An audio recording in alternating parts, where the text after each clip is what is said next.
So if you guys haven't heard already, the new apparel event that was scheduled to start tomorrow morning, about 10 hours from the release of this video, has been pushed back 1 week. And that actually came out on an announcement with the Division 2.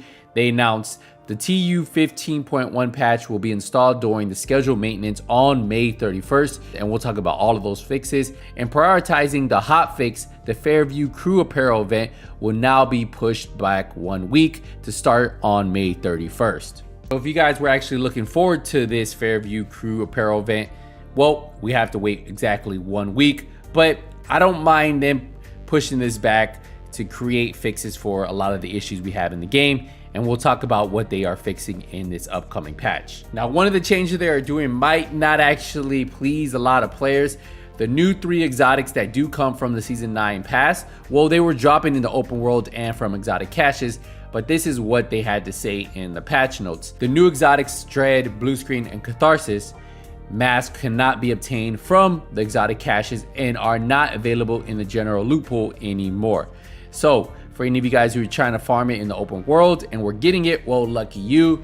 If not, you will have to wait till you get it from the Season 9 pass. And then after that, it will be added to the general loot pool, and then that's when you can actually get it from those exotic caches and from farming. Another change, the Blue Screen and the Dread will be available on display on the wall in the shooting range, and I'm assuming the one in Warlords of New York. Now, if you have the Chill Out mask, you might know the Gila brand set bonuses aren't on this one anymore. They said they fixed an issue with the Chill Out mask missing the Gila Guard branding. So from now on, you should see the brand set bonuses at the top of this mask. Now, if you have the new Dread SVD, well, you might have noticed that it doesn't work with focus. And they did mention that they fixed an issue with the Dread exotic SVD not stacking with perfect focus armor talent. Obviously, it doesn't stack with regular focus either, so hopefully they get that taken care of. Now, for all of you Blue Screen fans, if you guys like this LMG, well, they said players can no longer gain a disruptive round stack by shooting wildlife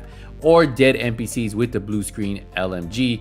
I didn't even know you could do that, shooting wildlife. Who goes out there and just randomly just shooting wildlife or dead NPCs to see if you can get that stack with the Blue Screen? Now, they had a few fixes for Countdown. They fixed the issue with players getting stuck at the 100% loading screen after exiting Countdown mode.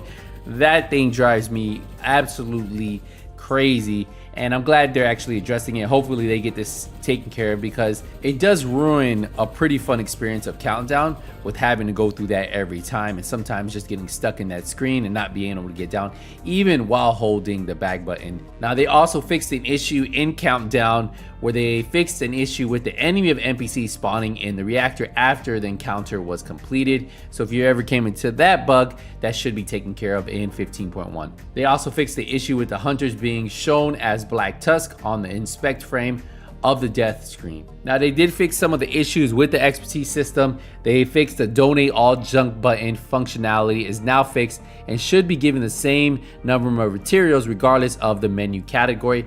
And I believe this is with something with the donate. When you donated all, you weren't getting all the full points than if you were donating individually. So just keep that in mind until 15.1.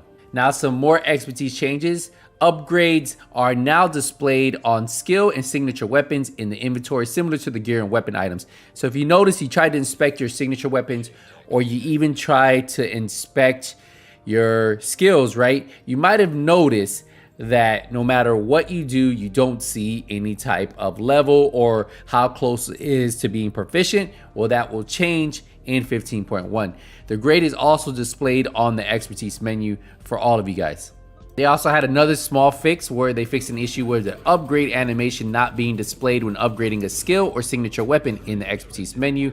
So you should see those changes in 15.1. Now, some other changes we'll go through pretty quick. Season 9, the rewards.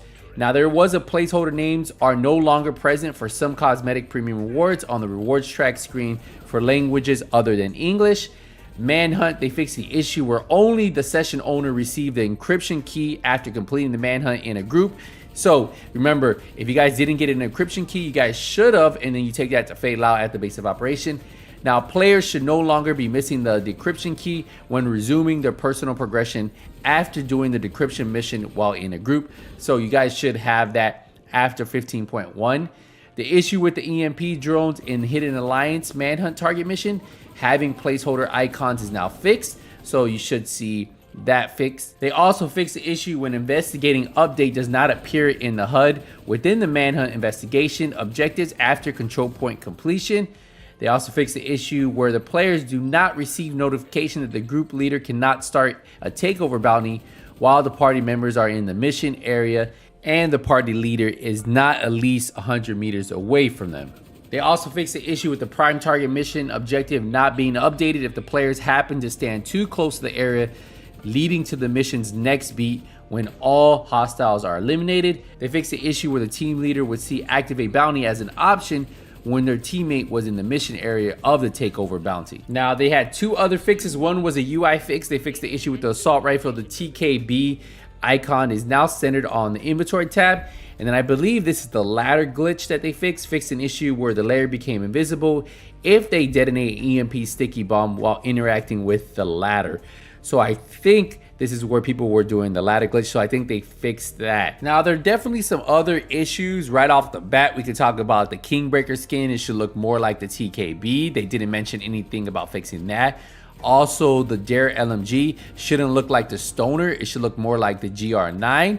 Hopefully they take care of that, and hopefully they can figure out these delta issues that a lot of players seem to be getting. I think it's more seen on the PC side. I haven't had too many, at least on the console side, and you guys know I play on PlayStation 5, but you know, hopefully they can just as a whole get the game running a little bit smoother. So excited to see more changes come. It sucks that the Apparel event did get delayed 1 week, but it looks like we'll also have the Apparel event, and then we will have a global event happening the same week, unless they just delay everything 1 week. But it looks like we should have two big events happening at once, a global event and our first of two Apparel events for season 9. And man, our first Apparel event in over almost a year, right? I want to say it's been a while since we've had an Apparel event. So hopefully you guys are ready to grind that, and I just want to see what you guys think of the new update title, Update 15, and also what do you guys think of the new game mode? Let me know in the comments. I'm going to wrap up the video here, guys. I want to say thank you guys again for all the support you guys been showing on this channel and the second channel. If you guys haven't subscribed to that channel, I highly recommend it. We've been dropping a lot of TU15 builds on that channel every single day with the daily upload. So if you guys haven't checked that channel out, recommend going over there. It's NothingButSkillz 2.0. I'll also put a link to them in the description. All right, guys, we'll wrap it up here. Appreciate the support, appreciate the love. I'll see you in the next one. Hey, Nothing But Skills out. Take it easy, everybody.